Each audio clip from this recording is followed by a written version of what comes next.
let me check with is Amitu, can you? Yeah, because I'd rather have them see me. Can you help? Neither can I start my video as well. So David should do that for us. And I think the same is going to happen to Amy, probably.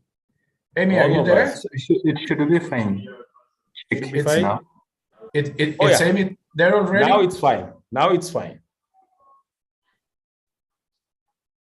I'm here. Oh, okay.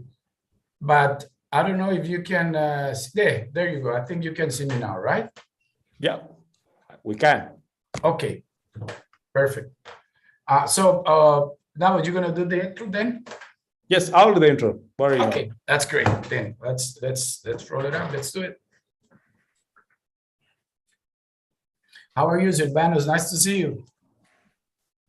Hi, Ramon. Good to see you. Good to see you too. Take care. Interesting. So I think we are all good. So you can allow me to do the first introduction remarks on behalf of Reform. So I can see the number is still increasing.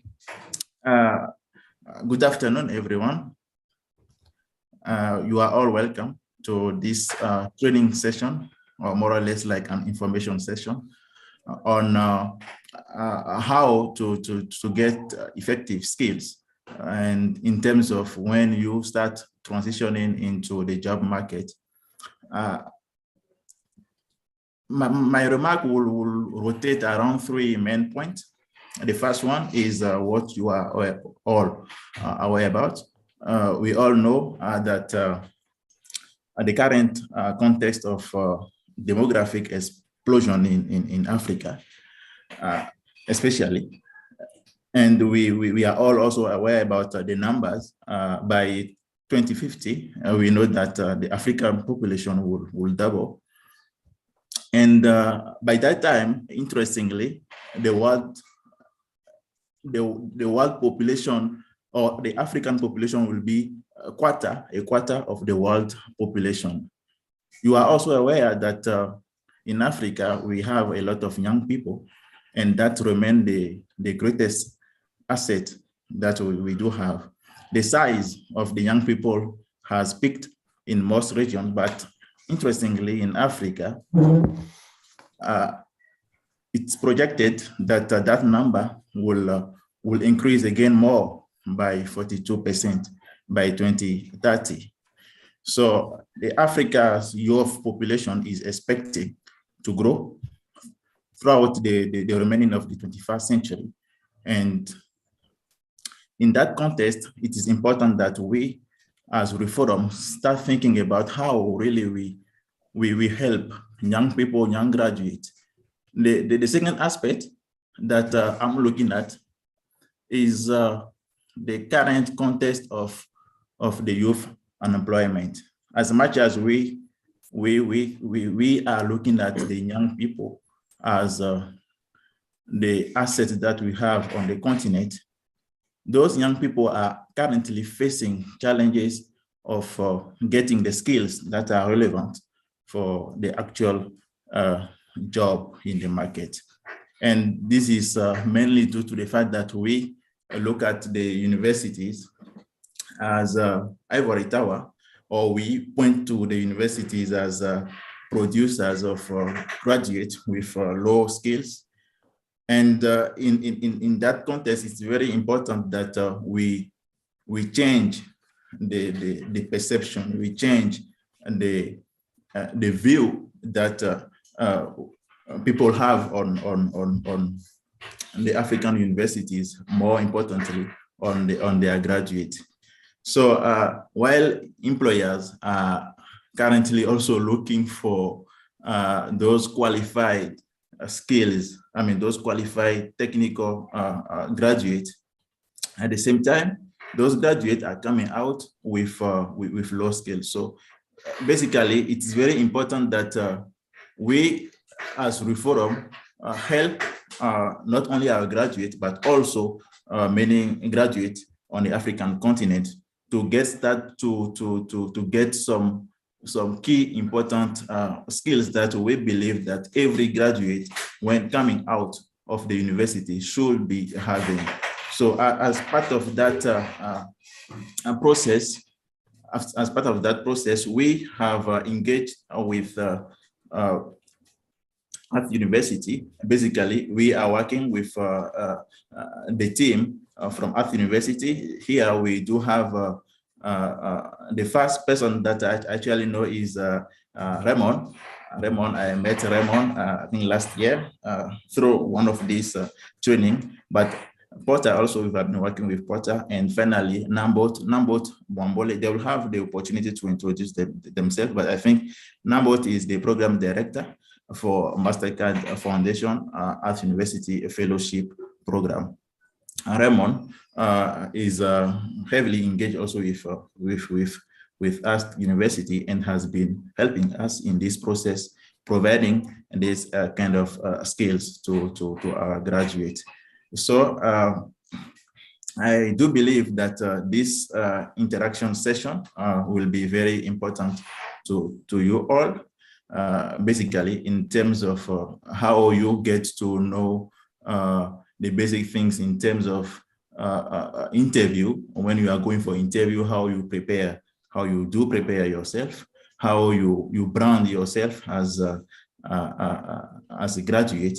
Of course, we know as Reform, we have been working toward changing the paradigm in terms of producing more job producers rather than job seekers.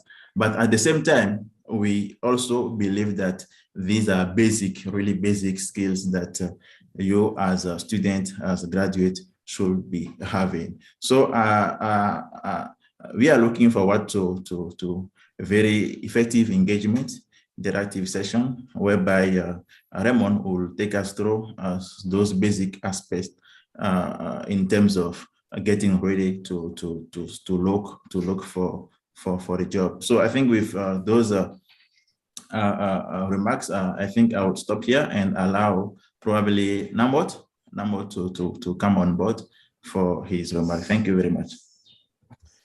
Thank you so much, Dr. Mensah, for that wonderful preamble and a nice introduction of my colleagues. So like you mentioned, my name is Naboth Wambale, and I'm the director for the MasterCard Foundation, Earth University Fellowship Program. And with me are my two other colleagues who will introduce themselves at an appropriate time. Today's session is actually the second session we are having, following one that we had a fortnight ago. And the one that kickstarted this session was really thinking about how do you prepare for yourself for a life after university. And today's session really, it's now getting to the details of how do you then kickstart that journey in terms of preparing yourself for a job. And my colleagues will really take us into those details. However, for those that were not part of us last week, we will quickly give you also an introduction, building on what Dr. Mensah has mentioned about us as an institution. So Earth University, who are we? And with that, I want to really give a little context. As a university, it's a private non-profit international university whose innovative education approach really aims at building young professional leaders from across multiple continents. And here for now, we're looking at Latin America, the Caribbean, and Africa, training them to become greater professionals within the agricultural sciences realm. And the mode of training that we do conduct at Earth University takes on the experiential learning perspective. And here our curriculum really looks at providing those opportunities to our students to run their own businesses, as well as competing to complete an international internship, as well as working with the community. So it's a holistic approach that looks at three core components: the internship, but also working with communities, and also making sure that you get the opportunity to build your own businesses. Now, with that, we have two core principles through which we conduct this curriculum. One is one where we're looking at focusing on the students and their learning. So here they either work as individuals or they work through groups to explore the real challenges that are existing within the agriculture sector and also become active participants in generating the knowledge that we build to ensure that we address some of these challenges. The experiential learning part of that then also now pushes the students. It focuses enabling the students to learn through the deliberate experiences that are designed to encourage and also develop their abilities such that they can put them into practice. So really getting to translate your theoretical component into something that is more practical and realistic. Now, as a university, really, for now, we are having a campus that is having over 400 students, those that we are calling the future leaders of change. And in the current cohort that we have in 2021, the university actually consists of about 50% of those students being female, of the female gender. But also as a university, we are working with 69% of those students coming from rural communities across the 3 continents that we mentioned, the Caribbean, the Latin America, and Africa itself. And to put more perspective to this, we are working with students and faculty from over 45 countries, all coexisting within the Earth family. And since its existence, we've graduated over 2,600 students, and this coming from 52 countries and across Latin America, the Caribbean, Asia, North America, and Europe. So in summary, we are looking at about 81% of our students returning back to their home countries where they intended to go back and become change makers. And about 22% of those have been able to also establish and build their own businesses. In 2018, so the university, what it did as again a way of continuing to expand and build and strengthen its footprint within communities. In 2018, they established what we call Earth Futures, and it's a global center that really focuses on promoting leadership for transformation of rural areas in developing countries, but also addressing some challenges within the global food system. So here we work really together with other academic institutions, including Reforum and other like-minded partners around the world to really transform the rural areas for the better. And in doing that, we work through 2 major arms, one of that being the Education for Leadership. Again, this is one that is really targeting, looking at how best can we work with other academic institutions to build up this whole new cadre of a next generation of leaders. But also the other component is developing solutions. Here, we are really working alongside communities and the producers to ensure that we design, implement, test, and scale out new solutions that are aimed at improving both livelihoods, but also enhancing sustainability of rural communities. And so through the leadership component is where the program that I lead really ties in with within the broader Earth Futures program.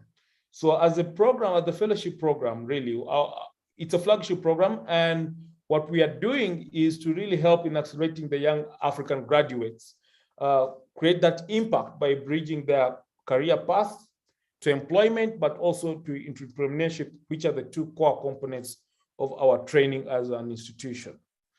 So with those few words, I really want to invite my colleague Ramon, who will be the lead trainer today for the session. And I'll also ask him to introduce himself as well as our co-trainer, Professor Amy Porter.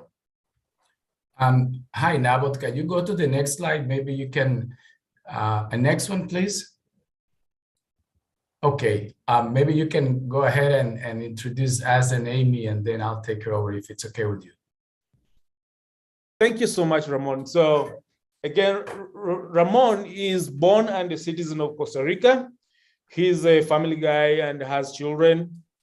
and he has got vast experience. His background of training really is more in economics. He received his bachelor's training in economics from Kansas State University in the US, and went ahead to do a master's degree in human resources and marketing from always Ramon, this university name. That's okay. It's University of Costa Rica. And he's also a certified coach. So as part of his broad experience, really, he's worked with Ernst & Young as an HR director overseeing multiple countries in Central Africa and the Dominican Republic.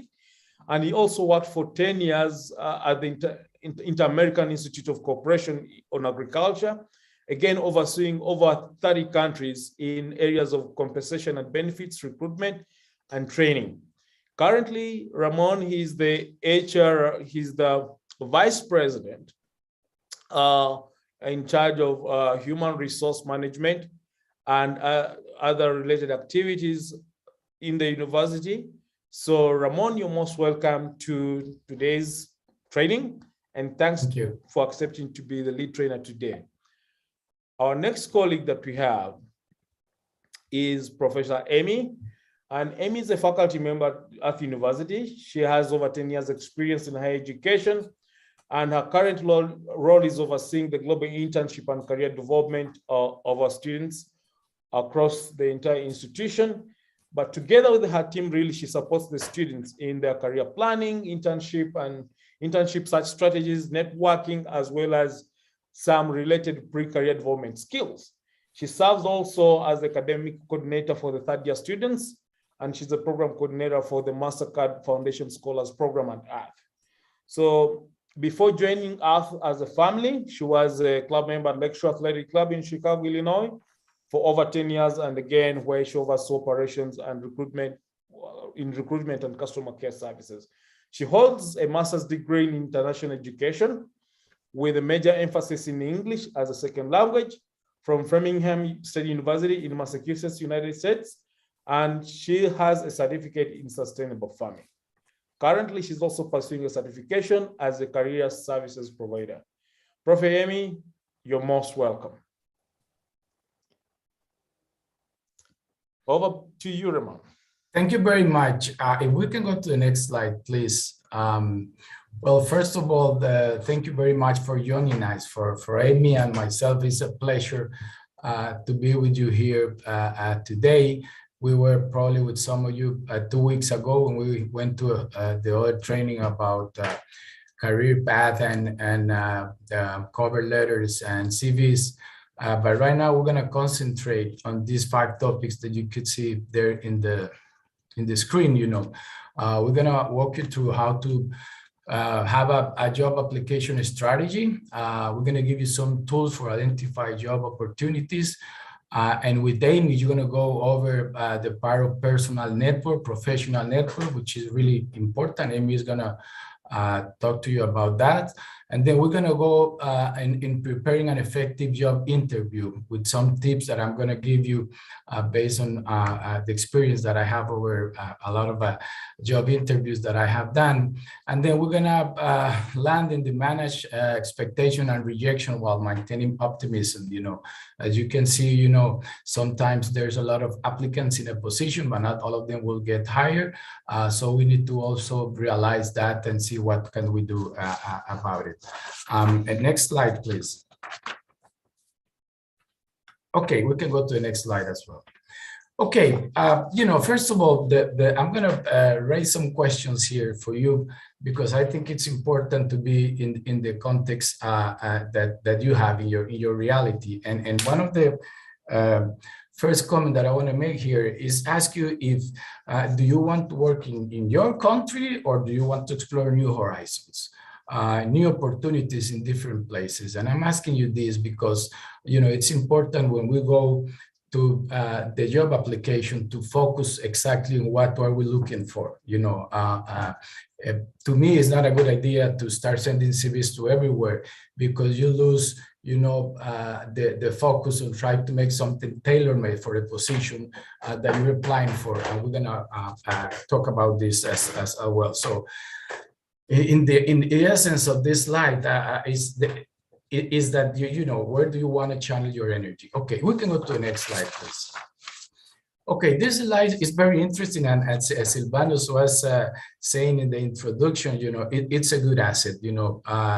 This slide, I took it from a very serious study that I found from the World Economic Forums, and this means that maybe there is a lot of competition in the future. Since 60% of the population in Africa is under 25 years of age. But as Silvanus was saying, this is also an asset. But on the other hand, it was interesting to read in this study that 6 out of the 10 faster growing economies in the world are from the region, are from Africa. So there's going to be also a lot of job opportunities that you have to look for. The job opportunities will increase for sure. Next slide, please.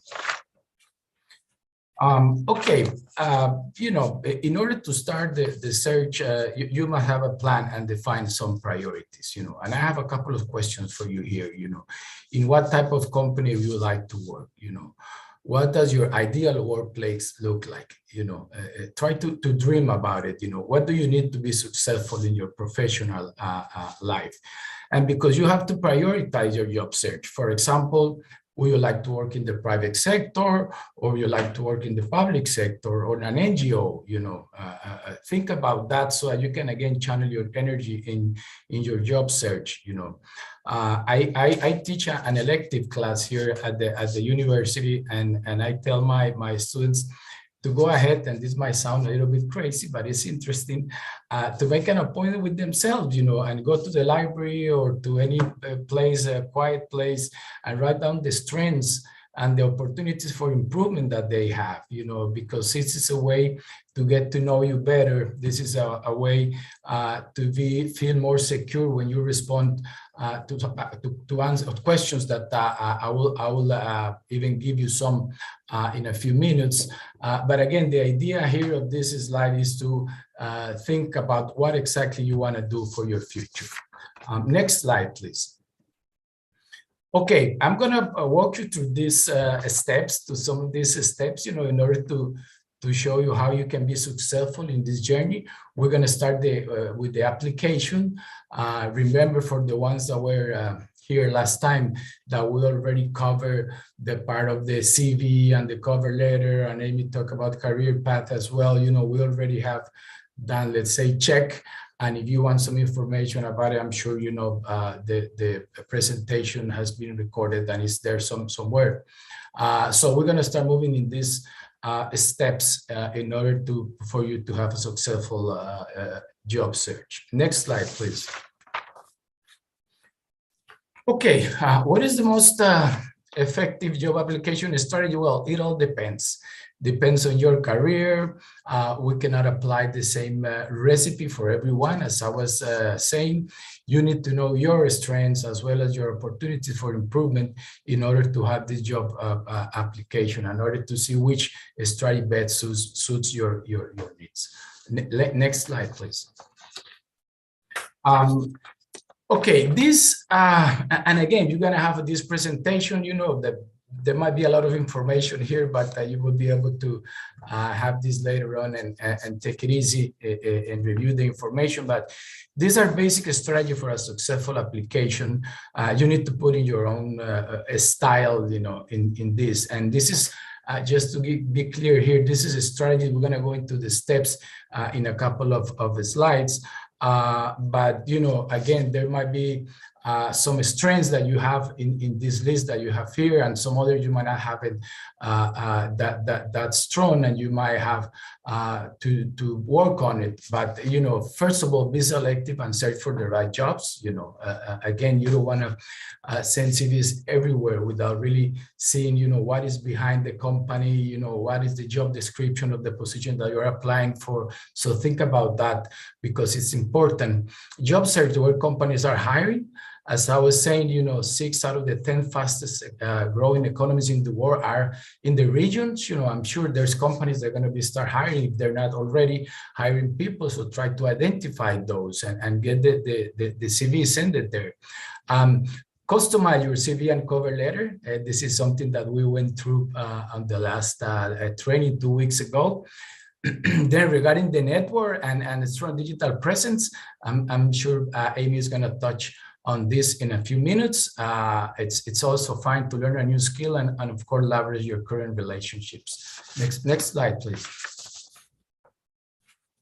We can move to the next slide also. Okay, so here's the question: are you ready to look for a job? And I was here telling you to try to reflect if you really feel ready to look for a job, and if not, what else do you need? I'm going to give you some information here that I'm sure is going to help you a lot, but think about to yourself, ask the question if you feel like you are ready. Next one, please. Okay, these are some steps, as I was saying, that you can follow through in order to find the position that you're looking for and see, if you can identify those.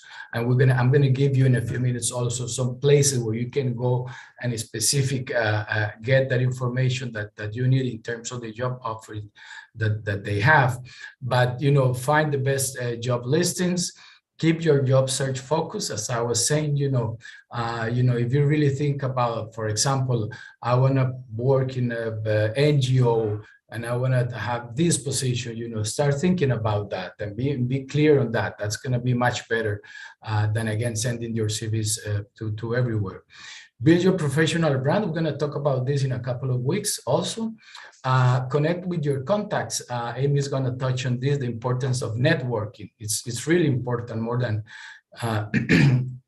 it was before, to connect with your contacts.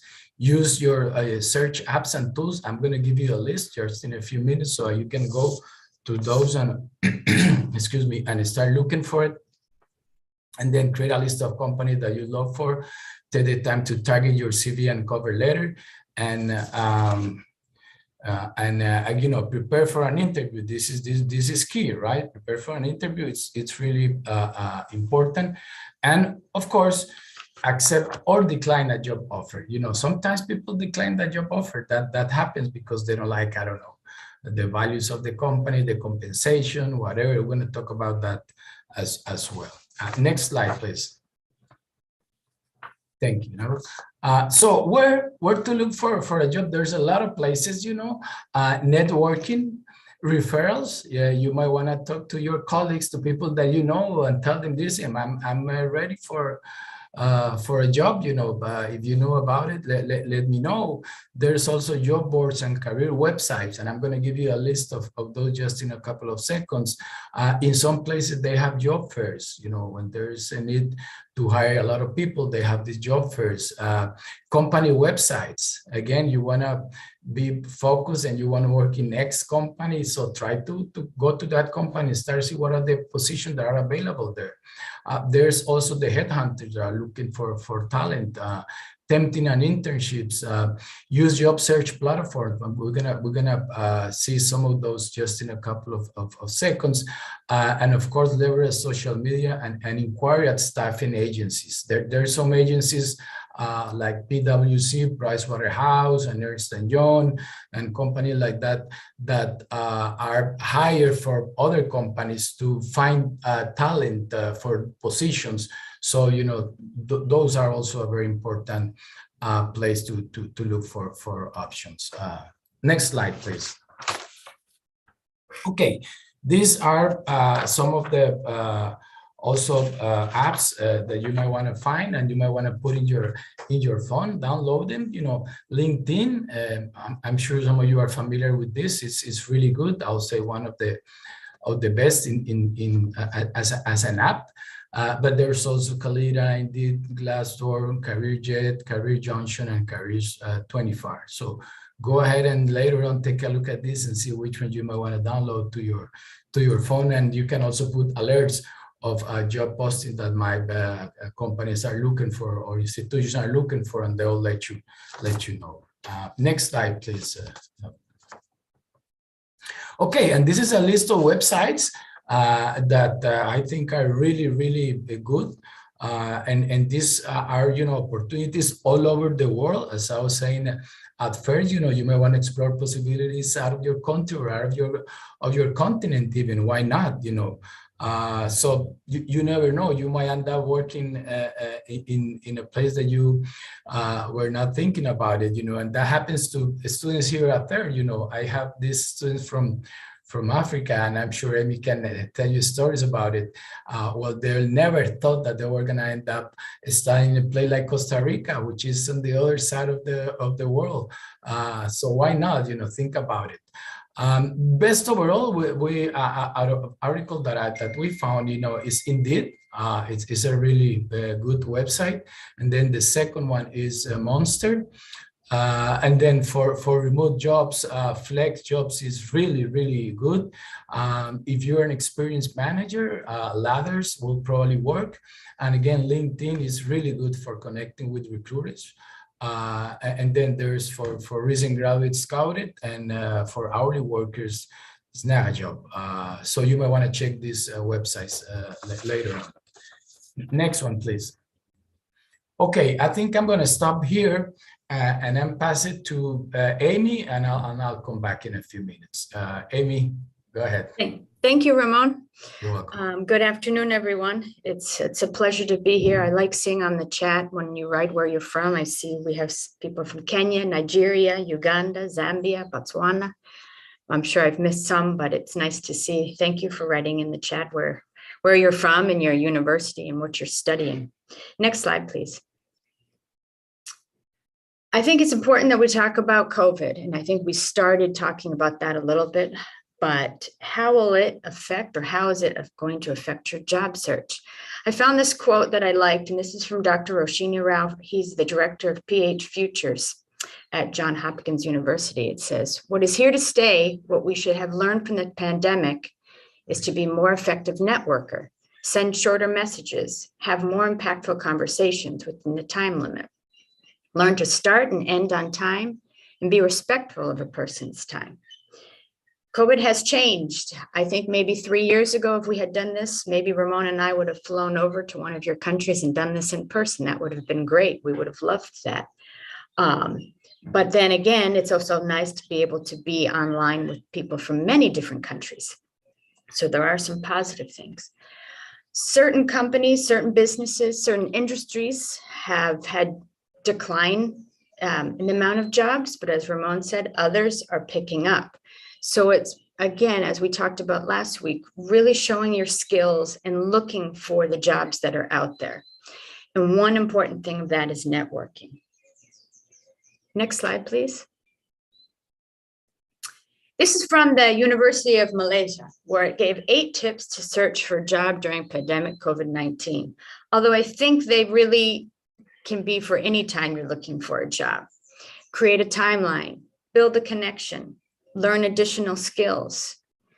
Rebuild, as Ramon said, you have to keep, the resume has to be specific to the job that you're applying for.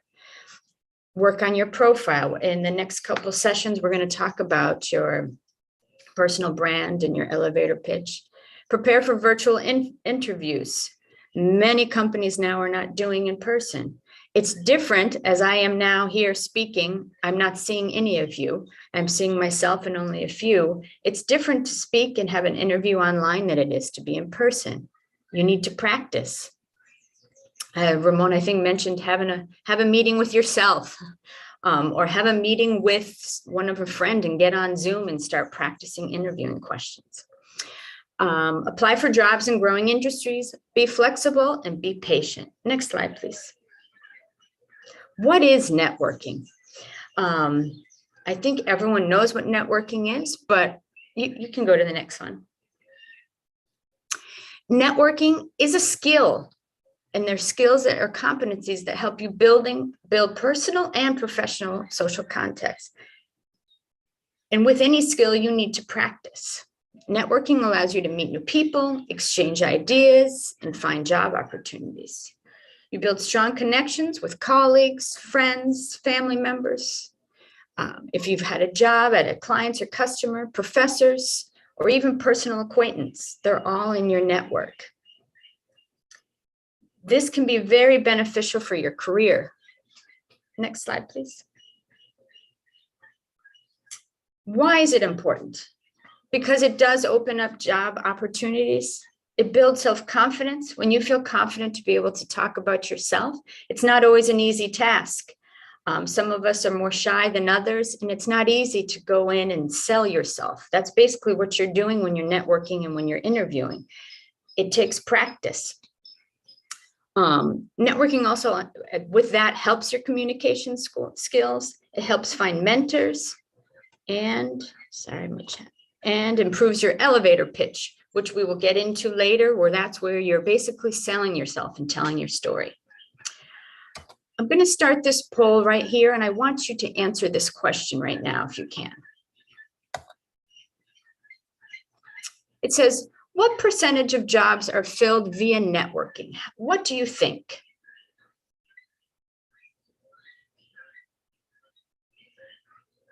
We're going to give a minute or so for you to answer this question.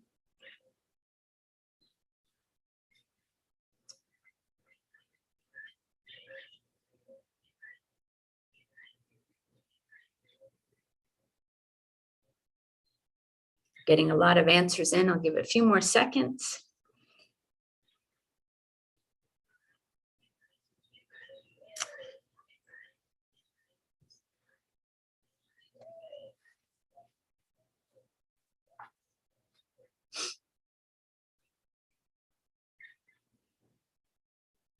People are still answering, so I'm going to give another few seconds.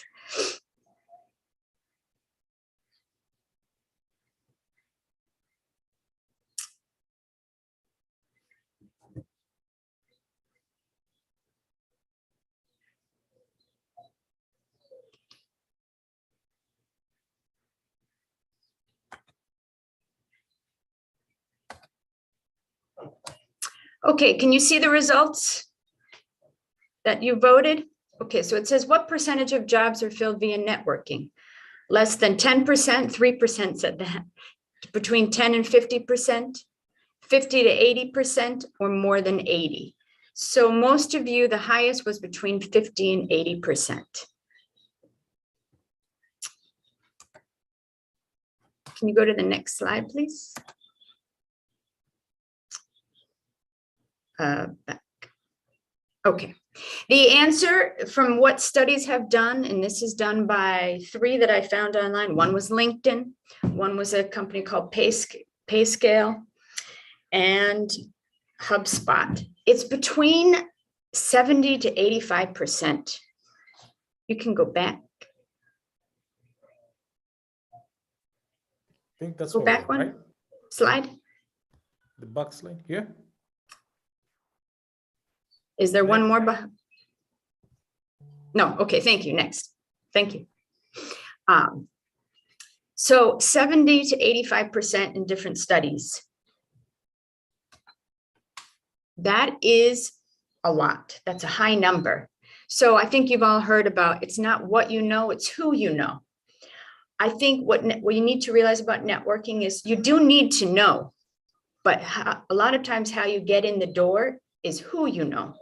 Once you get in the door, you have to sell yourself. You have to have the skills. So your network, this quote says, your network is just important as your skills and abilities. And that's basically to be able to get into the door to these companies.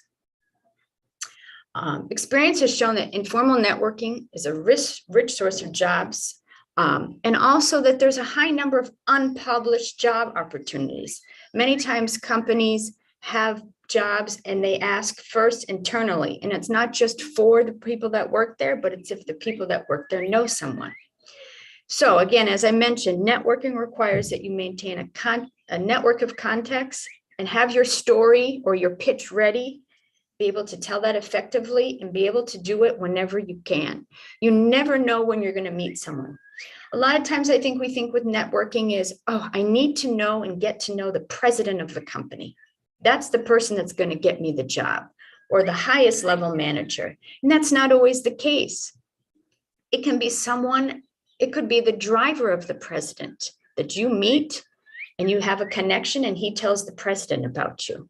So you never know. Don't discount anyone as your network. Next slide, please.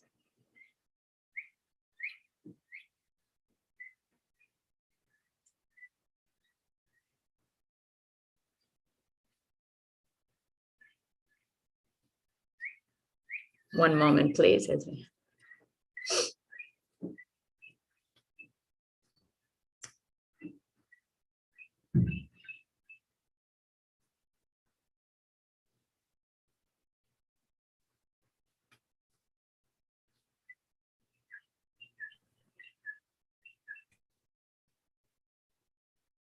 Next slide.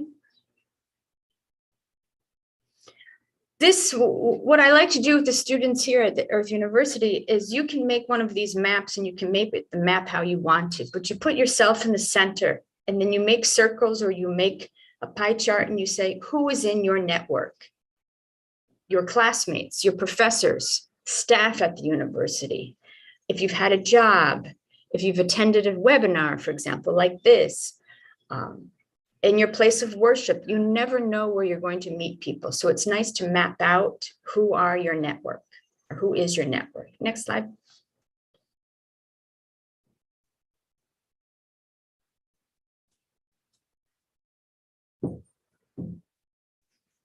Next slide, please.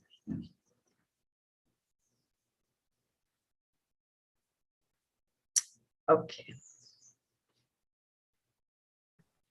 I just moved to So this one. as we said, yes, Nabith? This is the new slide. This is what I've already sort of talked about this. I'm jumping around where network is vital for those who want to move up or find a career. As I said, according to HubSpot, 85% of jobs are filled by networking and 70% of jobs are never published. And this was, it's now an old stat, but from LinkedIn, 70% of professionals hired had a connection at their company, and 80% consider networking vital to their career success. I'm going to put up another poll. And the question is, which social media platform do you have an account with? How often do you use? 1 second.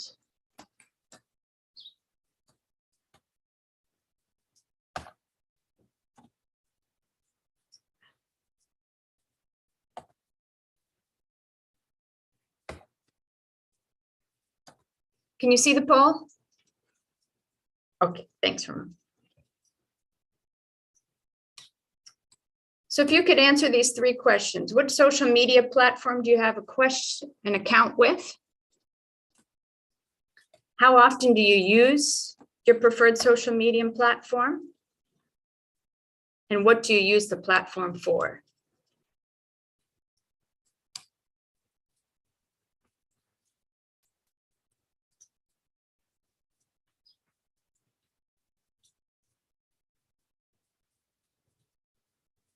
And we'll just give about a minute to answer this.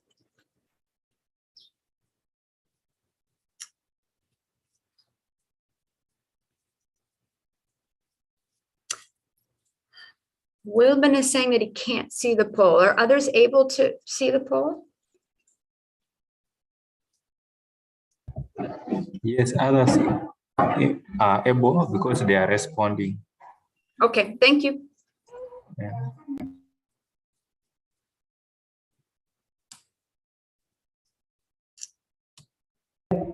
If you can't see the poll, please click under the word polls. You should be able to see it popping up. It might be hidden on your screen because I'm seeing more than 60% have already responded. Thank you.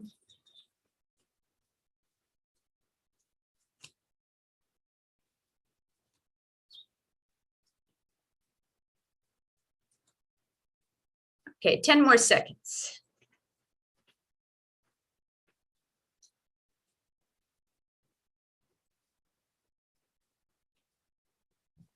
Someone is raising up their hand.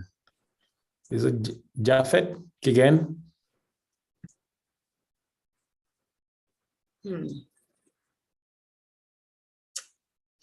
Okay, I'm going to end the poll here. And so can you see the results just to make sure? Yes. Okay, thanks. Yes, yes. So which social media platform do you have an account with? Most of you have one with all of them: Facebook, LinkedIn, YouTube, Twitter, Instagram. On this survey, it looks like more of LinkedIn. How often do you use your preferred social media platform? 77% of you say daily, once or 20% once or twice a week. So most of you are on those platforms every day. And then the last question was, what do you use your social media platform for? And you can select more than one answer. Networking, looking for jobs, and other. So most of you are, according to this survey right now, online looking for jobs and networking, which is great. Next slide, please.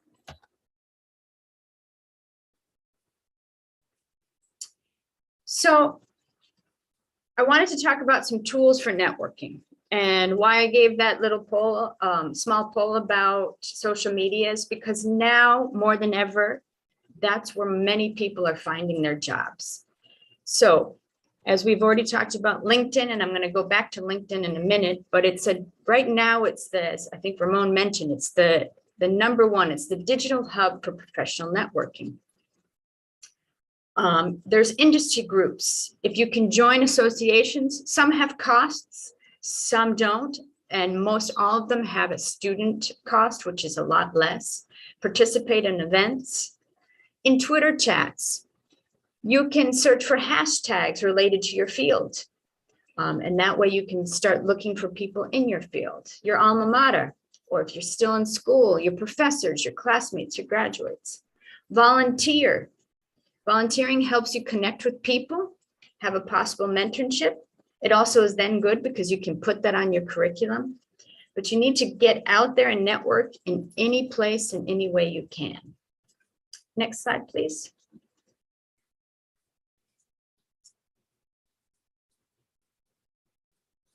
So just to remind you about your LinkedIn profile, I think I quickly mentioned in the last session how recruiters are looking at LinkedIn pages. But if your page and your profile is not complete, they're going to pass by it. So these are just a few reminders for your LinkedIn profile. You should have a professional picture. You should tell your story and have your personal brand on LinkedIn. Have a strong headline, a catchy headline. Use keywords. If you're looking for a specific job, you should have those keywords on your LinkedIn profile. So when recruiters are looking, they're finding those words. Join groups. Join your interest groups, and you can start conversations with those people. And if you want to work at a company, join a group or reach out to someone with a small hello from that industry. And you have to be active. It's almost like a full-time job having a LinkedIn profile if you want to keep it up.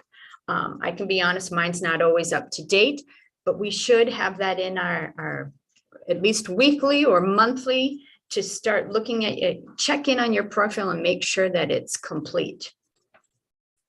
Next slide.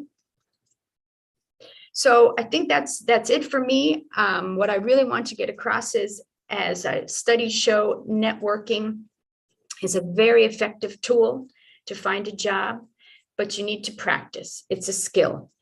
And you can do that within your university. You can do it with friends and all the means that I've given you, but it is a special tool that you should be able to do.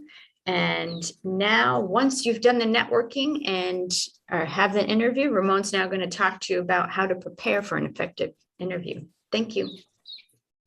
Maybe before Ramon comes in, I just want to make a quick announcement that we will have a Q&A session, and that from the presentation that we are having and for the slides that are yet to come, if there's anything that you need more clarification about, please get to the Q&A part of the webinar and post your questions. We will be more than happy to respond to them once the trainers have taken us through their presentation. Thank you very much.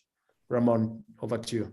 Thank you, Nawat, and thank you, Amy, for all this wonderful and interesting information. Can we go to the next slide, please? Thank you, Nawat. Before moving to if you're ready to the job interview, and as I was saying, I wanted to make a comment here. And let me tell you this, there seems to be a direct relationship, between what I think about myself or what we think about ourselves and the way our life progresses. And let me repeat that. There seems to be a direct relationship between what we think about ourselves and the way our life progresses. Think about it for a second, because I'm just trying to ask you here if you are living your life to the fullest potential. You know, this is very important for you to be ready to the next step, which is go to an interview, because you want to show that you are secure and you know what you're doing and you are the best candidate for the position they're looking for. Okay.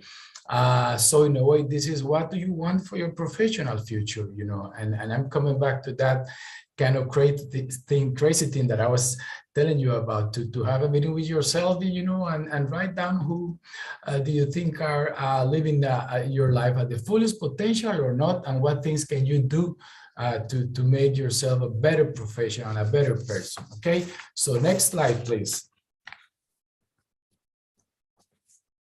Okay, now we're going to go into the interview, you know, and let's move forward. Next slide, please.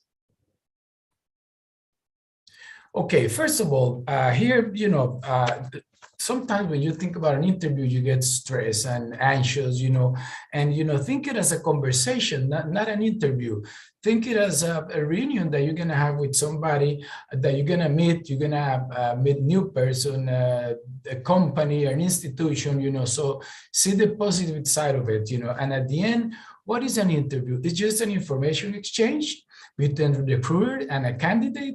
They're going to validate some information and they might end up talking about relevant aspects of your CV. Okay, so don't get stressed about it, even though we're going to talk a little bit about this. It's just a reunion with somebody that you're going to meet, that you're going to exchange information. Next slide, please.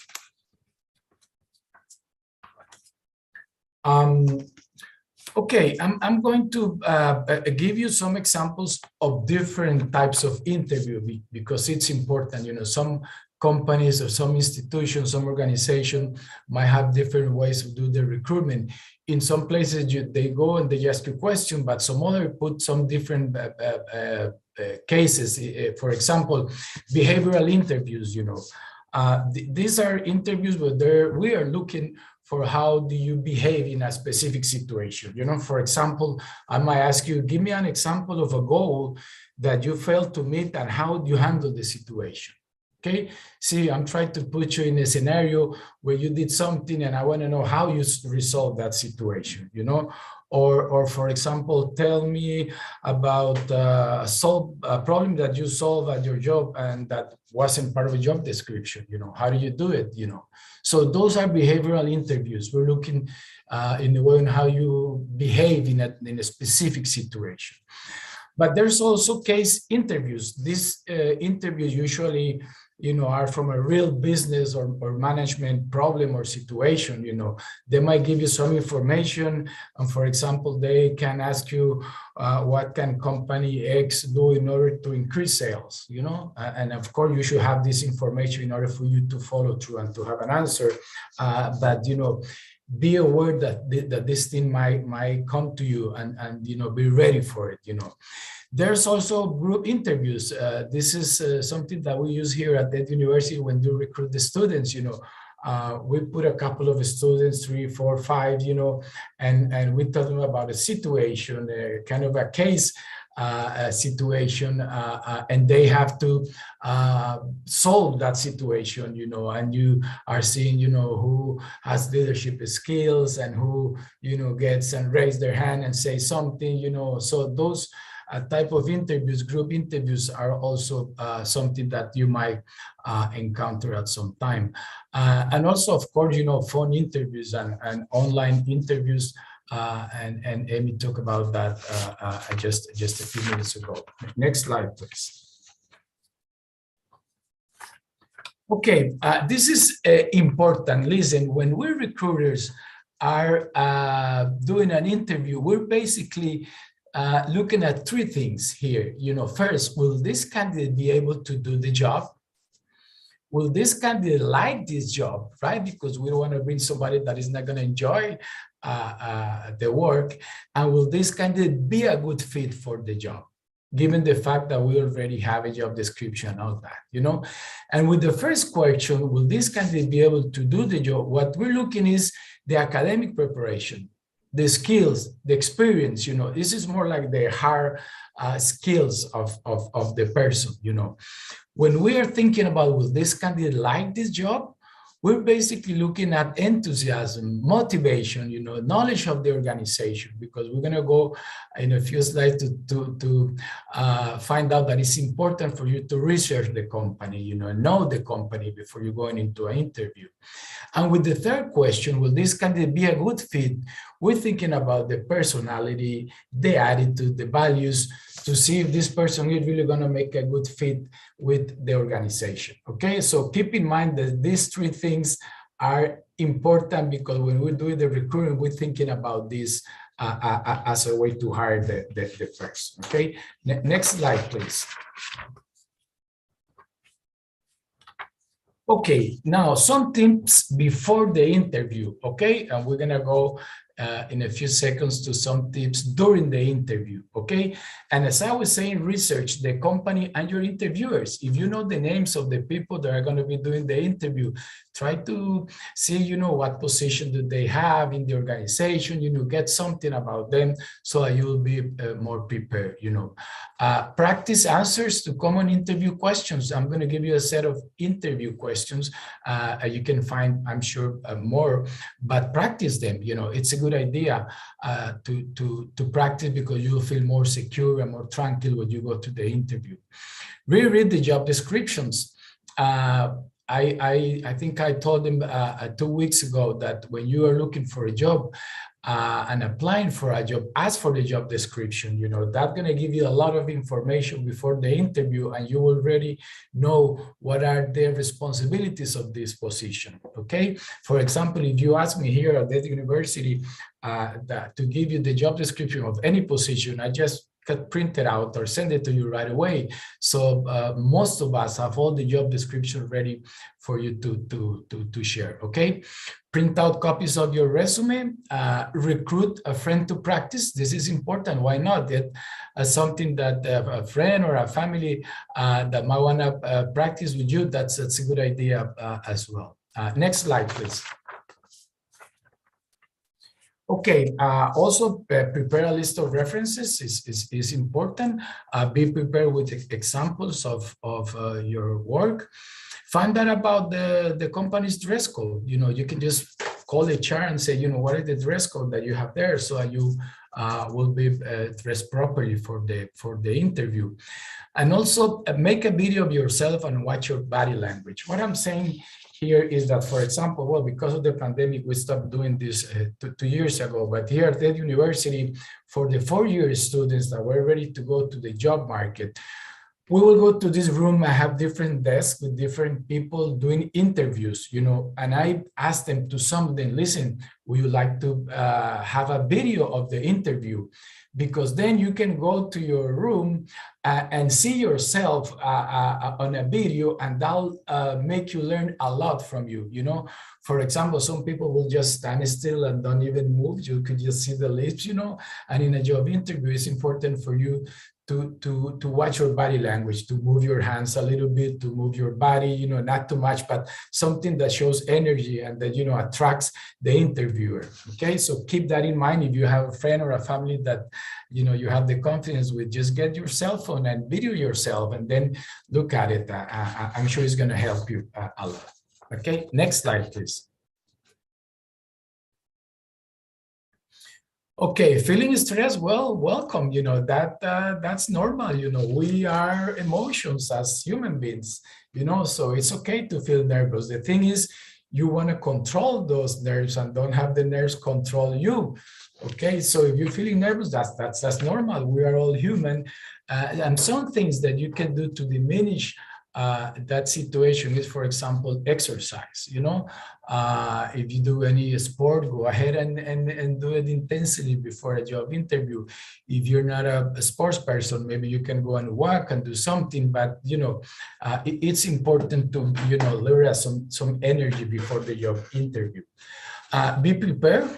Of course, it's like when you go to an exam and you did not study, you might be anxious. Oh my God, I'm not going to do that good. And, so just be prepared so you can feel secure that you already did your homework and you're ready for a interview. Research the company, as I was saying, or the institution or whatever. Be careful with the internal dialogue. And what I'm trying to tell you here is that there is on us always that inner voice that could tell us negative things or positive things, Like if you, for example, study for an exam, but you go to the exam and somehow your mind is saying, oh my God, you're not going to do good. You're not going to do good. So change that to a positive dialogue. Your inner voice should be a positive one that is telling you, yeah, I'm going to make it. I'm going to do a great interview. Okay. So be positive, which is what we have here as well. Think always on positive things. Okay. Eat a light meal, don't eat too much because you might fall asleep. That happens to me once with a guy that I was interviewing. He basically was just falling asleep. And so be careful with that. And also enjoy the opportunity. Again, as I always say, this is a great time to meet someone, and that will make you feel more relaxed and feel better. Okay, next slide, please. Okay, now tips during the interview, okay? As I was saying, be natural, enjoy the opportunity. Bring copies of your CV.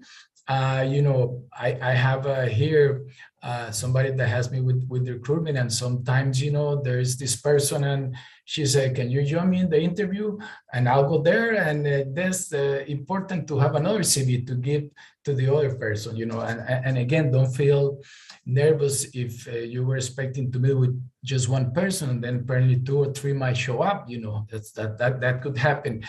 Bring a notebook or a pen or something to write down if you think you might need that as also. Arrive please 10 to 15 minutes earlier. That's really important. I have a candidate that came to my office some time ago and got here like 45 minutes later. So I was really not good at all. Introduce yourself appropriately. Make a great first impression. This is important. Eye contact and say hi, and that positive energy. Treat everyone you meet with respect. Practice good manners, and as I was saying, use body language. Just to see energy, to see things moving. Okay, next slide, please. Now. Okay, be authentic and positive, and respond truthfully to the questions asked. You heard it. We don't want to, of course, lie. I have had a few situations where people put in the CV things that were not true. And this is really awful, terrible. You will never think about even calling that person for a job opportunity. Please listen actively during the interview. This is really important to me. Maybe one of the most important things, be there, be present, be 100%.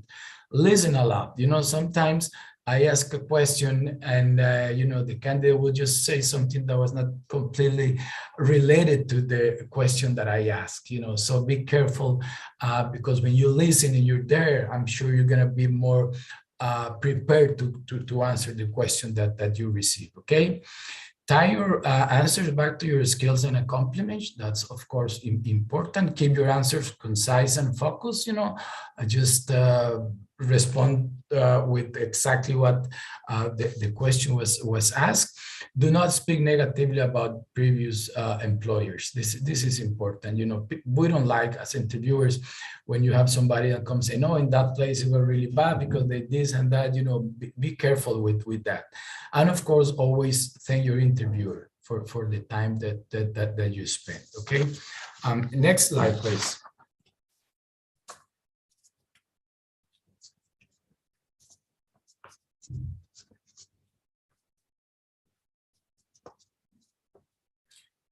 Okay, now some interview questions, just some, that we usually do. The first one, can you tell me about yourself? You know, this is a good question to me because I'm expecting an answer about the professional part, but also about your personal life, you know, and a little bit, you know, get to know you not on the, you know, street side of the academic preparation and the skills, but you as a person, you know, so touch on that a little bit if you can, you know, why do you want to work for us? Okay, and here I'm expecting an answer like, you know, because I did research your webpage or your information, and I like the values that you have about this and that, and because you're looking to increase this and this, and I think I can help you with that, you know. So do the research and relate that question to the research that you did on the company, you know. How did you hear about us? What are your strengths and weaknesses? And my recommendation here is that that's okay. You can say my strengths are, but don't talk about weaknesses. Talk about the opportunities for improvement, right? It's just the concept that you change, you know? So my strengths are this and this, and my opportunity for improvement, this and this and that, okay? Again, just a mind change here in the way you answer things, you know?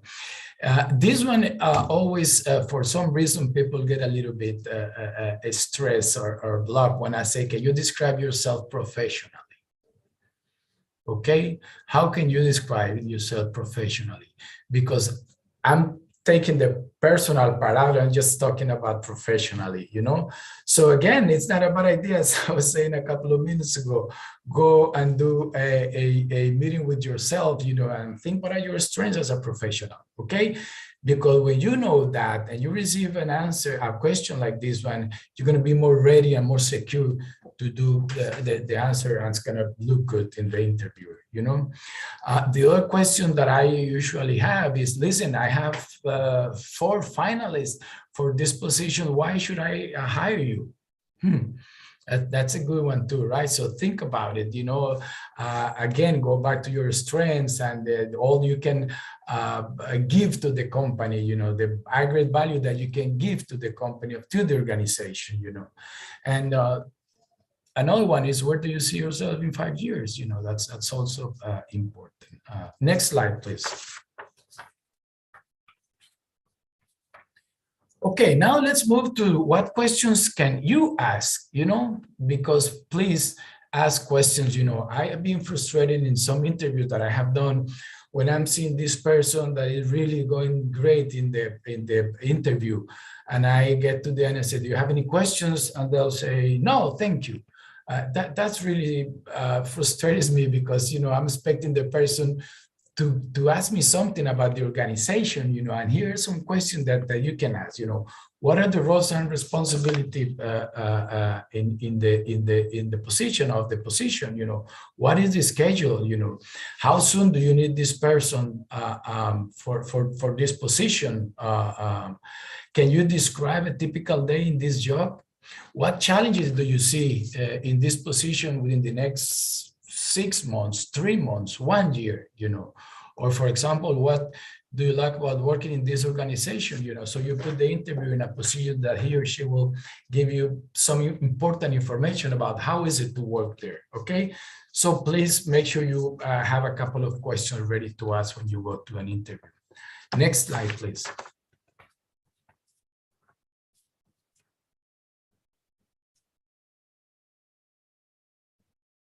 Okay, now this is important also, you know. When is a good time to find out about compensation? My short answer to this is just wait until the interviewer bring it to you. You know, I just remember in some years ago, I was meeting a person. I went to the reception to bring him to my office, and we were just walking 2-3 steps, and he said to me, how much are you going to pay me here?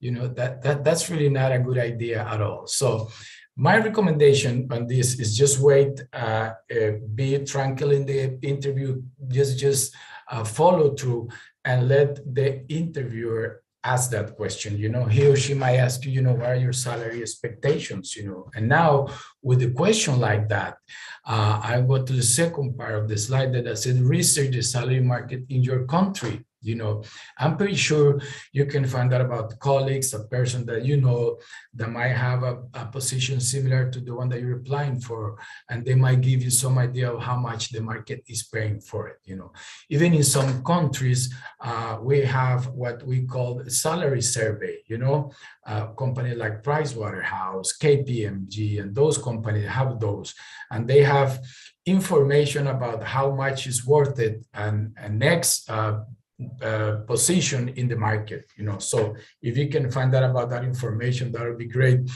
And if you don't have that, you know, think about how much do you need to make a living. You know, make a list of the loans that you might have, the bills that you might have to pay. And as I always say, you know, also put 10 to 15% for savings. That's also important. And then have a number in your head of how much are you willing to receive, you know. And let me give you another tip here, because if you go to an interview and they ask you how much are you expecting for this position, again, you don't want to ask too much because you might get out of the position, but you don't want to ask too little because you might want to make as much as possible, of course, right? So one way to do this and to return the question to the interviewer is, listen, what do you have in your budget? You know, we'll have a budget with how much we have for that position. So you can return the question by saying, okay, listen, how much do you have in your budget? But, you know, you have to be careful to see if you have the chemistry, you know, and the openness to ask that question, because at the end, the interviewer might say, no, listen, how much do you want to make? And that's why I was saying you should have information on the second and third points of this slide, okay? Next one, please, Nabot.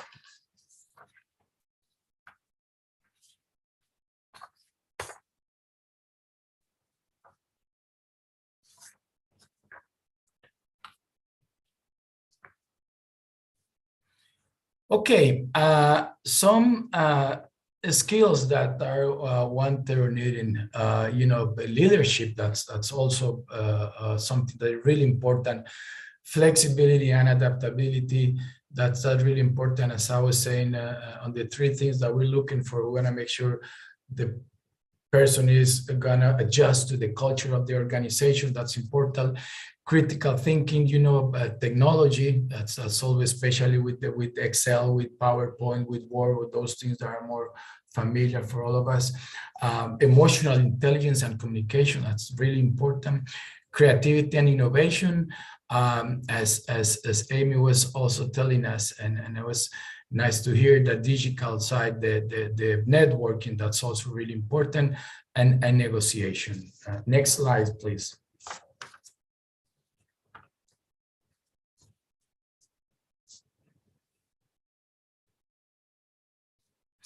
And from the same study that I was telling you about from the World Economic Forum, that I think is a very serious and very important study that was done in Africa. These are some of the areas that will need the future of Africa, the academic preparation that they might need, you know, in agriculture, in cybersecurity, digital skills, building and construction, and food beverage. This is because, as I was saying, there seems to be a lot of growing potential in these businesses, you know, across Africa. And as I was saying, 6 out of the 10 fastest growing economies in the world and from your continent. So these areas are important: home and personal care, data analysis, computer science, and engineering. And again, you can expand more on this on this study. Next slide, please.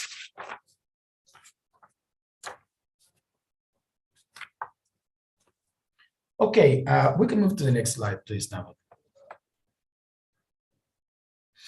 Okay, we're going to be closing soon my presentation, but again, I have walked you through these steps, and now it goes the situation where you might get hired or not. You know, I have right now a position here where we have 140 applicants, you know, and I can only choose one.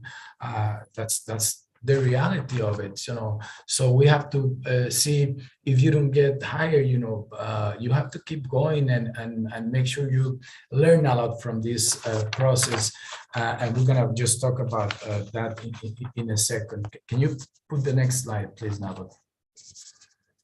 Okay, these are negotiation skills that you can learn in order to avoid a not being hired, you know, because are important in the recruitment process, you know. Effective verbal communication, and it's related to the second one, is effective speaking, you know. Listening, please, this is really important. I know I have telling you a few times about this, but listening is really important. You know, sometimes people start waiting to answer the question before even the person is not finishing to answer. I mean, to answer the question. So please make sure you listen a lot. Reducing misunderstanding is key for effective negotiation. Rapport building, you know, the first minutes of the interview, so there has to be some chemistry between you and the interviewer. That's important. Problem solving, decision making, assertiveness, you know, be attentive, be ready for anything you might need or that you might have, they might ask you about it, and dealing with difficult situations, which of course also is really important as well. Next slide, please. Okay, the next slide, please.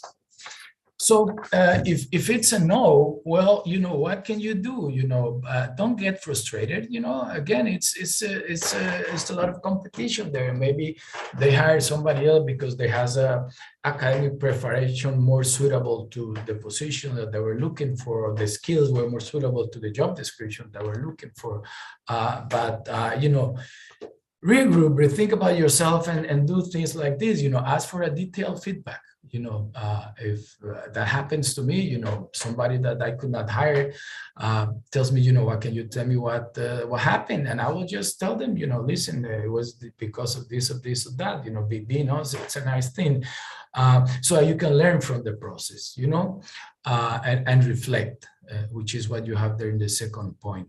Identify the lesson learned, you know, and write them down, and make sure you don't that don't happen again in your next interview.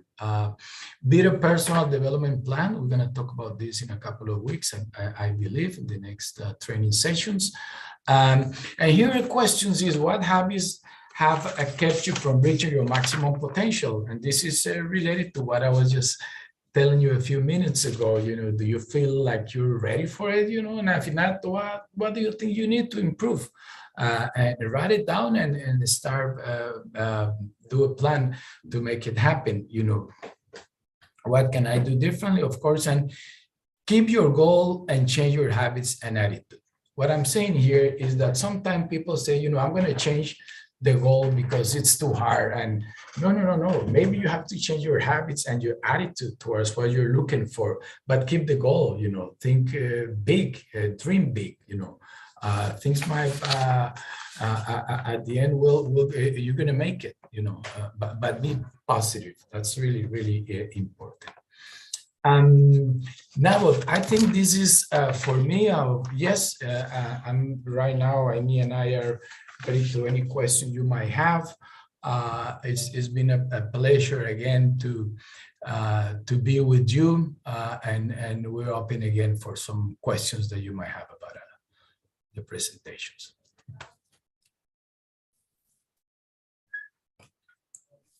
Thank you very much, Ramon. Yes, I think it has been very interesting. Personally, I really enjoyed this session, and I think there are some questions in the Q&A box. Nambot, I think you wanted to. Please go ahead. Oh, okay, please. No, you can wrap up, then I'll be happy to take on the questions and present them to the presenters here. Oh, okay. Go ahead. Okay, no, I was just trying to come in just to highlight some of those questions, but it's fine. If you are able to do it, then I will leave it to. Thank you. Okay, my pleasure. You want me to go ahead, or you want to go now? Either way, you want to go through them, you can go through them, Ramon. Okay, let me start. The first one is, it's unfortunate I didn't know about the previous session. Could you talk to us on ATS complaint CB? And now, but maybe this is for you and Silvanus. I think the presentation are somewhere, right? Because you did send it to them, or they can access them. And Okay, I'll be happy to share both presentations today so that they can be shared on the different platforms that referral manages with participants for both sessions. Okay, great. The other one says here, maybe you and I can go over this. It say, I have been on LinkedIn for about a couple of years now, but I find myself not active. I connect to many people, follow many people, but I am not satisfied with my participation on this platform. I would like to improve. What are the little things I can do daily to improve my visibility and presence? Thank you. Amy, you want to take this one? Sure. So let me just read the quick question again. Sorry. What I find is that you should be, if you're working on a paper or presentation, upload that. If you have pictures of you working in a certain area, upload that. They're the little things every day. And active means just going on and posting on someone else's site. So that's basically what, you don't have to be full on active every day, but you need to be posting things on your page and on others. Okay.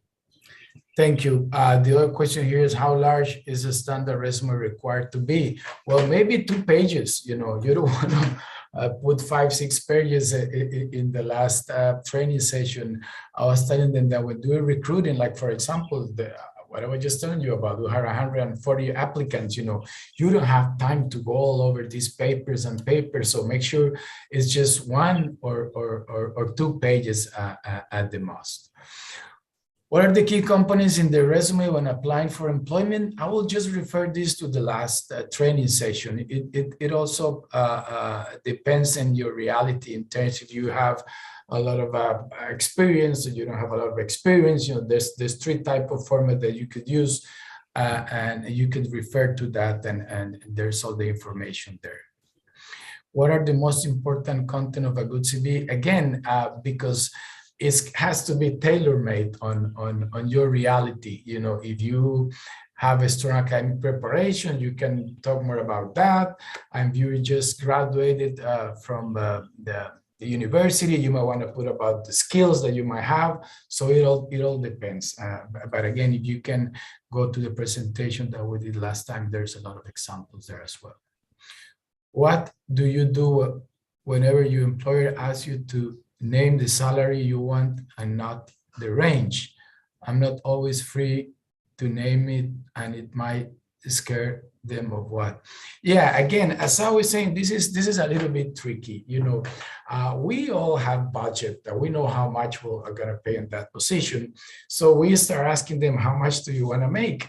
But again, as I was saying, a way to return the question is that, listen, how much do you have in your budget? Can I know about that? But again, you must have the possibility of asking you this in terms of the chemistry that is between the 2 sides. But at the end, you have to know what is it that you think you're worth it, and if he or she is pressing you to pushing you to give an amount, that you have to do it and see what happens. It's a risk that you have to take. It says, Moulin, kindly send us the slides. They are very informative. Of course, right now, and Silvanus, you're gonna have this in your platform so that they can access the slides correctly. Kindly share the recorded video. I would love to listen some of the aspects I have not employed before. Sure, of course. You can go and get that information for sure. What are some of the non-monetary terms that one can ask for increase the salary offer is lower than what you expect or want. This is a very interesting compensation. Question, sorry, because in compensation, sometimes it's not just the money. You know, I have recommend a few people that call me, you know, and said, listen, you know, I have this great opportunity in this great company that I would love to work for, but they're not paying enough. They're not paying what I want. I say, listen, you know, if you can just not get what you want right now, but you might want to get into the company, and then there's a lot of possibility once you are in the company, because you might have raises, you might have promotions. So sometimes it's okay to just not pay what exactly you want, but the possibility of getting into a company that have a lot of training and a lot of benefits, you know, it's okay. You just take the risk, and you might end up much better than you were before. Amy, talk about use keywords in writing a CV. Explain. Okay, I think it was related to the LinkedIn and that, Amy. So when I talked about keywords, is the keywords usually come from job descriptions. So when you can go through and start looking at job descriptions for jobs that you're interested in, and those keywords should be on your CV and also on your LinkedIn profile. That's when the recruiters, or even I think someone had asked about the ATS system. The ATS system, when they're reading the CVs, they're looking for those keywords, and the best place to find them is in the job descriptions. So it depends on what job you're looking for. Okay, thank you. The other question that we have here is, should interns be paid? Well, it all depends. In some situation, we pay them for the food and transportation, and in something we pay a little bit of a stipend, but it all depends on the project and the reality of the country and the politics of the organization as well.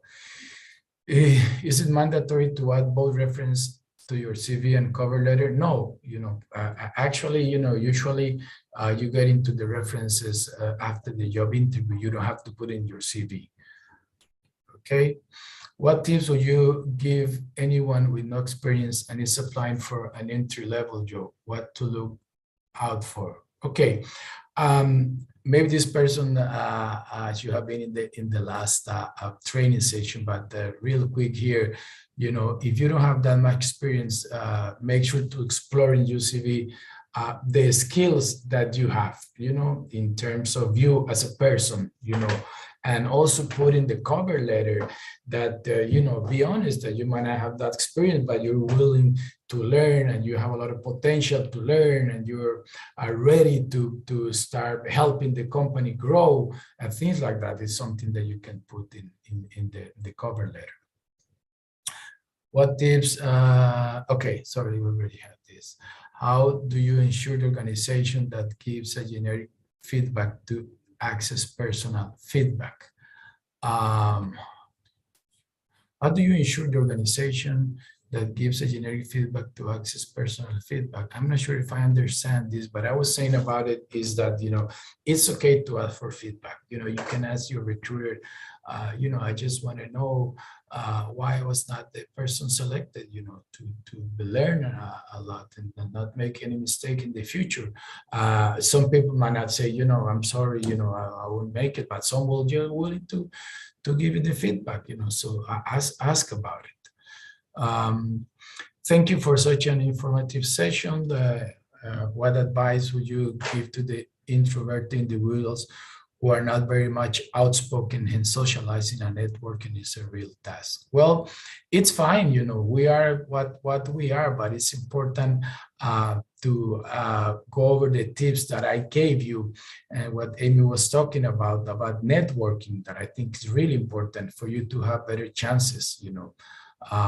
Be honest, and you know, it's fine to be the way you are, but with all these tips that Amy and I gave you, you might increase your chances of getting a job offer.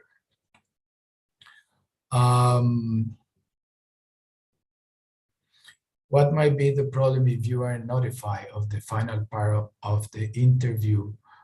Sorry, of the interview, despite passing the other two previous phases of the interview. Okay, just wait, and if the time is too long, just ask. Something might be happening there. Sometimes we're really busy doing other interviews or in projects, or and we have the process on hold. So it's fine to ask and say, listen, I was in this process, and they gave me this and this information. I'm waiting. Do you have any update on the recruitment? So it's fine to ask.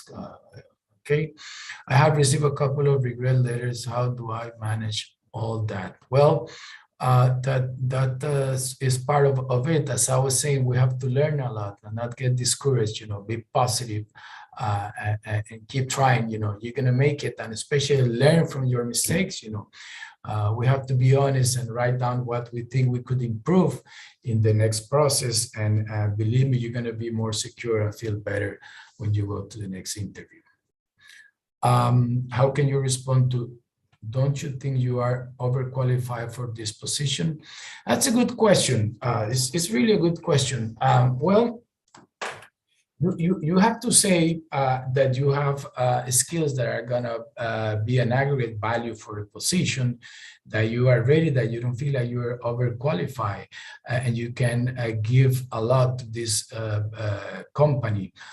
Some recruiters might end up saying that you overqualified. To me, I don't think it's a proper answer to somebody that is qualified, because you think about it, you might take advantage of all overqualifications.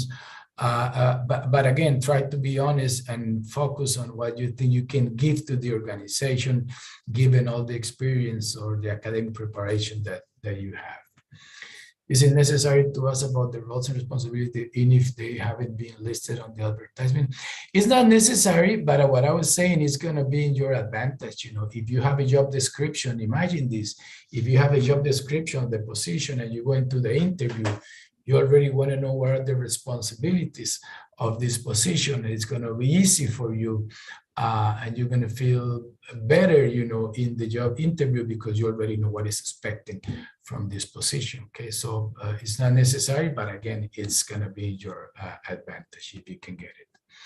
As a student, how can we continue to workload of studying and following a job sites on social media and building our competency? You want to take this, Amy? Is that as a student, how can we combine the workload of study and following the job sites on social media and building our competency? Now that you deal with a lot of students, Amy, maybe you want to comment on this. Question about our lives, right? I mean, we have to, yes. Even when you then start working, Ramon, Nabith, and I have lives, and we have to, it's difficult to manage families and outside sort, but you have to sort of just set a time. I know that your studies are the first important thing. You have to get those done, but you have to carve out a little bit of time to be able to start looking, and you can't leave it all the way to the end right before you graduate. But it's all about time management, and I think it's something that we work on all of our lives, giving space for each thing that's important. Okay, thank you. How to improve on competency? Well, it's a matter of, maybe I didn't tell you this, but there's a lot of online courses that are for free, and I think you should go over and find out about those and take them. It's a good way to start improving, on different competencies that might be required in a job. Ramon, you have answered my question. How do you expect to be paid? It's kind of challenging. Yeah, it is kind of challenging, but as I was giving you a tip, you might return the question to the interviewer, but at the end, he or she might be in charge and say, no, listen, what are your expectations? And that's what I was saying. You should have a figure in mind, because you might end up in a situation where nobody's going to take the decision. And again, the interviewer is the one that, let's say, it's in control and might push you to answer the question. So you should have a figure in mind. Okay, a couple more here. How can you inquire for a job opportunity or opening from one of your networks without coming off as needy or desperate? Well, first of all, don't show that you're desperate, it's even though if you are, because I understand that happens to me, a lot of people are calling me and say, listen, I need the job, and I understand it, but you can only do so much. So try to be calm, try to prepare yourself, and in a positive way. What I'm saying is sell yourself in a positive way, like you are the person that this company need for the position. But I know sometimes it is hard. Well, I'm sorry, but I got lost here with the question. I don't know which was the last one. Please elaborate more on that question on salary expectation. Okay, let me just a quick comment. We have talked about this already, but when we reach a situation when the interviewers say, how much is there you go want to make, what are your salary expectation? I was telling you that yeah, I know, Amy, thank you. I know you have to another meeting here, but I was telling you as a tip that if the situation and the chemistry allows you, you can say, listen, can you tell me how much you have in your budget?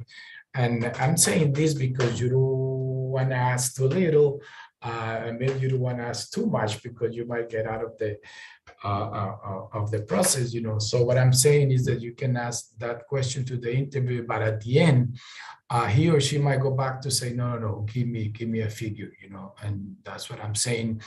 Research the salary market of your country and have a figure, in mind for you to ask, after seeing all the obligations that you have in terms of maybe loans or bills that you have to pay, and some savings that I was also telling you about. You have to do that exercise and measure how much you think you're gonna be worth it. In a case where little to no experience, either in academic level, previous places of work, leadership, volunteer, etc., is lacking in a CV, what else can one add to the CV that can make it stand out so as not to be ignored? Again, I will refer you back to the training that we did last time, and as Silvanus and I was saying, it's going to be online. Because the answers are there, it depends on your reality. You can have a X or Y type of CV, and you can check that out there. Is there any difference in terms of a CV and a resume? Well, we're talking about here about CVs, but the resume is a shorter version, but it's something that is also in the last presentation. You can refer to that as well. When asked where do you want to be in, say, 5 years, what are really the expectations? Okay, just to see what you're thinking in the future. You want to go and get a master's degree. You want to go and learn new things. How can you grow within the organization? Like saying, well, if you give me training, I can prepare on this and that. Just to see yourself in 5 years, or sometimes even 10 years. Sometimes there's not right or wrong answer. It's just we want to see what are you thinking of, and that's why it's important for you to answer that question, write it down, and have it ready for a possible question. Now, but maybe we can take a couple of questions more here, and Silvanus, if it's okay with you. You say, what should you do if your online interview is interrupted by a blackout or network breach and you can't continue at that time? Well, you should say what happened to you, and they should start the interview again, reschedule it. So some of these things happen. Just a few minutes before this training, electricity went out here, and I didn't talk to Amy, but I'm sure she was like, whoops, oh my God, what are we going to do? And I had to run to the office and see what everything was going. And so that happens. It's out of our control, and people will understand that. I must also say it actually even went well while having the presentation itself. There's a time when we had to freeze while I'm sharing the slides. So it's something that is normal, and that should never get into a panic mode, but rather compose yourself and write them a polite email, letting them know of what happened and requesting if there's an opportunity for rescheduling of that interview again. Exactly. Thank you, Nabot. How do you manage a business case problem interview? Well, again, as I was saying, they're going to give you the information there, and you're going to have to resolve the problem, so it's more of the way you will approach the problem. But I want you to be aware that things could happen. Some of us use that, and it's important for you to be aware of that, so you won't get surprised. Is there any special template for writing a CV? Yes, I guess you can refer back to the presentation that we did, and there's some two types of templates that you might want to use. Can you share the resources, materials, and references of the training with the trainees? Sure. Silvanus and I would already told you about it. I think it's going to be there for you. How do you respond to interview bosses who have something for you to get a job? Wow, that's difficult. You should not get into that. Just try to be honest and truthful to your answer. And I think it's difficult if you encounter a situation like that one.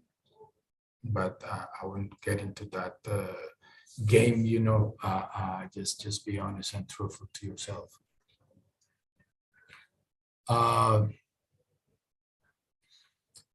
It seems to, is that it now, or you see any? It seems to me that yes, we've gone through the questions. Okay, sure. Okay. All right, then we're done. I'm sure for Amy and I, it's been a pleasure to be with you today, and we're looking forward for our next training session. And Nabot and Silvanus, thank you also very much for your time here. Thank you, Ramon. Thank you, Amy. And thanks to Reforum for giving us the opportunity to share this information with all the participants, the attendees for today, and all those that have made it to the meeting. Thank you so much. Be on the lookout through your emails and on the listserv that I think Reforum has come up with to keep sure that they're sharing this information. We are able, and we shall be happy to share all these slides. Hopefully by the end of today, they'll be shared with Reforum, and Reforum should be in position to share to everyone that has attended, but also keep forward looking to the next training session, which should be on average in the next 2 weeks from now. So there are a lot of exciting trainings they shall be having. This is the second out of the 10 sessions that we have planned for you. So just keep on the lookout. And thanks for making it up for today's meeting. Thanks. Thank you. Thank you very much. Thank Bye. you. Take care. Thank you, Ame. Thank you, Ramon. You're welcome.